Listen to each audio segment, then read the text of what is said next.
不可以给人家小热血，这是一个逻辑啦啊。那另外一个逻辑就是原厂叫他15000公里保养一次，这句话到底是可以还是不可以的？但是以他这个 case， 我觉得还蛮短的。这时候我们店长就冒出一句话：“请问你多久换一次油？”车主手册就叫我这样做啊，我就是乖乖的这样做。大家好，我是 Joe， 欢迎收看《绝对爆发》。今天我们要来跟大家分享哦，身边这一位是 Skoda 的车主哦，黄先生。我们为什么要请这个 Skoda 车主来呢？因为我们前一阵子不是有拍这个 Altima 的引擎有出声音嘛，那结果呢，过没多久，这个 Skoda 的车主就来了哦，那他的这个引擎也是出声音，一样，他车子也很新，挂牌日期2019 1月18号 ，Skoda 的 Karoq， 然后 1.5 TSI Style 哦，然后他这边都有准备这个他去原厂的保养的工单哦，在保固期间呢，全部都在原厂保养，那他都是按照原厂15000公里的时程去保养的，待会我们会去车子现场录那个凸轮轴的声音给各位听哦，声音还不是很明显的那一种，但是用听诊器是听得出来的哦。你是什么样情况之下，什么时候发现有这个声音的？然后你有没有跟原厂说这个？我是在大概最后一次的换机油，平常我的上下班路线是3路，那3路如果我都没有在7小的时候，我可能就是会想要热血一下，就会开快，然后就是引擎可能就是高负载之后，只会有比较臭灰大的味道，但是不会有什么声音这样。可是那一天就会发现，回来以后的怠速就发现引擎有多了一个声音，但那个声音我只知道多了，就是我用耳朵人耳听确实很不一样，因为我都很注重车子，然后当它有这个声音以后，我就会开始去找原因，只是就是找过很多地方，也没有办法很明确的告诉我这个声音是哪里来的。有一次礼拜六来这边刚好就遇到老板，很开心，然后刚好也遇到技师长也在，然后我们就赶快来，然后技师长就赶快想办法，大家也都听出来引擎有一点点不一样的声音，跟一般的这个 1.5T 的 TSI 的这颗引擎有差。好，那就大家找那一天就在这边就找到了问题的症结点，就是说有可能是凸轮轴这样子。理论上14万公里的车子哦，我们会很少会去怀疑它的引擎有问题啦。一开始我们就先叫故障码，确实也没有故障码，全部看起来都是很正常，可是它就是有一个声音。询问过车主他有没有改装，就是因为一般会这样子，我们就会先怀疑是不是有改装，他又说没有改，只有2个怀疑的点，一个就是你也可以说车主他说他小热血，意思就是怎么样 ，Karoq 不可以给人家小热血，这是一个逻辑啦啊。那另外一个逻辑就是原厂叫他15000公里保养一次，这句话到底是可以还是不可以的？因为他用的油都是原厂油，我这边看了。他一开始那个时代就是 VAG 他们有出一支 LL3 的530吧，原厂全部改成030 LL3 的530哦 ，Long Life 3 530，这都是原厂改的，不要说是车主改的哦，这应该是他们的标准规范就是这样子哦。因为我们一直在讨论多久要保养一次的这个问题，因为我们问起来都很正常，然后电脑也插下去也很正常，这时候我们店长就冒出一句话。请问你多久换一次油？你该不会是15000公里换一次油啊？我就是15000公里，因为车主手册就叫我这样做啊，我就是乖乖的这样做。对，所以听车主手册好难。我知道这件事情很有争议啦。你3万公里换，你现在也20万公里也头好壮壮这样子，这个逻辑就跟我以前常常说的，你抽烟也不一定马上致癌啊，这个东西是长期的。但是以他这个 case， 我觉得还蛮短的啊。你原厂你告诉我你到底是哪一个错？你是15000公里错，还是不可以小热血？那我不知道啊。要不你就是是非不分，办案糊涂。你随便挑一下承认好了啊！严重了。当然，我们接下来的动作，因为我也不想要14万公里去大修，而且他又没有改，也没有做错什么。说实在的哦，还是在初期的声音而已。我们的建议是先用洗引擎的方式洗看，救看，然后我觉得安全一点，我们5000保养一次，这一次我们帮你洗。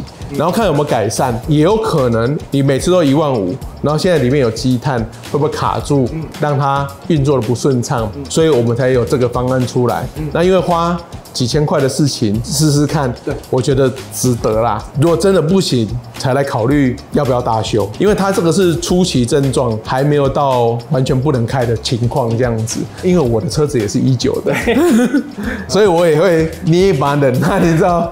因为我有看阿提玛的留言呢，也有人说那个车主也是小热血，会踩下去，就是会超车啊，谁不会超车呢？超车的时候你转速已经拉上去的啊。只是说，我们尽量不要 OK， 我们有个习惯要注意一下，就是尽量不要在停红绿灯，然后要出去的时候，你就直接大脚油门给它踩100，尽量不要这样子。你现在是静摩擦力，你要把它变成动，对引擎的负担是很大的。就像你在骑脚踏车，你本来在骑有速度，你是不是要骑更快都很顺畅？可是如果你从静止的状况，你一开始就要骑很快。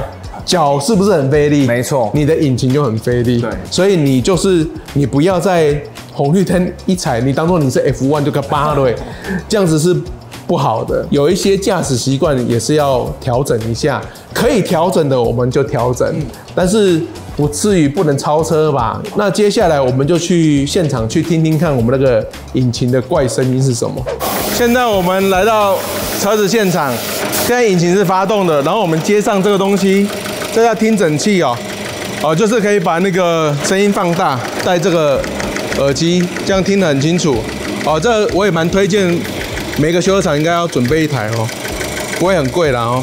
这边可以有音频，我们现在接上去，1号是我们认为有声音的、有异音的气缸的音频，这是1号。2号是我夹一个那个对照组，就是正常的。现在我听1号，我们现在听到1号，它有哒哒哒哒哒很大声哦。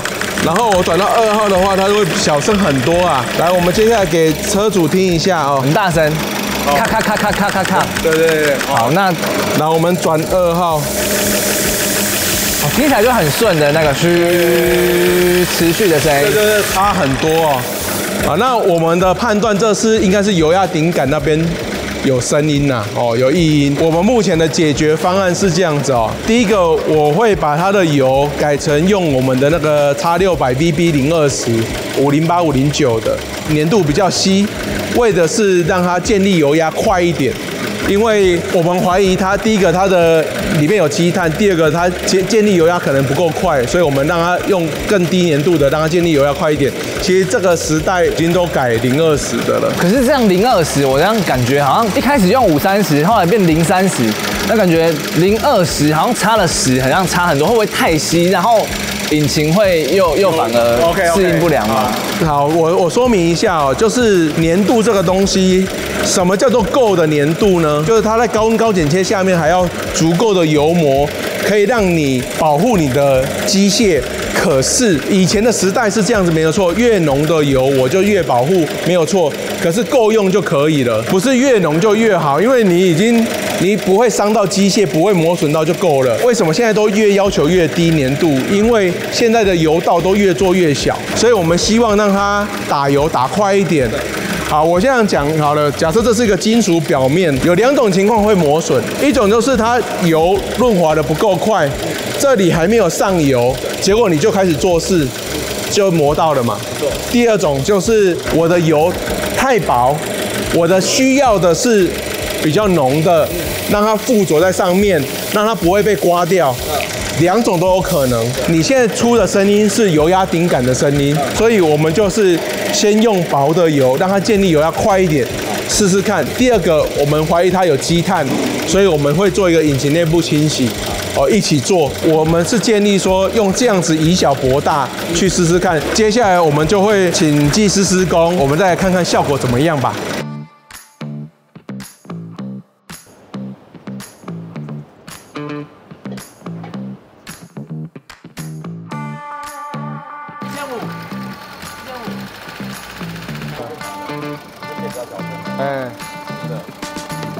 再一次给它试那个正常的。我们现在已经做完引擎内部清洗，也做完换油的动作了。那我们现在用那个听诊器再重听一次，你们可以参考一下，就是换油前、换油后正常的引擎声音跟另外一个坏掉的，是不是有一些不一样？因为我们现在现场听，人的记忆可能是有限的，我们师傅是说觉得有差，我们用那个剪辑出来的音频听一下就知道哦，差别多大。这正常的，这是故障的，这是故障的。因为这个东西只是旧看的概念啊，它并不是一种正规的维修啊，拆开来修才是正规啊。好，那我们今天就先这样处理，然后让车主再跑跑看，看会不会越来越好。好到就是可以接受的程度，这样子我们就可以省下一条大条的。没错没错，太感谢了。我们以上就这一集就跟大家分享到这边，之后会持续追踪。那希望可以得到好的回馈，让车主省一条大条的。那喜欢我们这期节目的朋友，欢迎帮我们按赞、订阅、分享、开启小铃铛。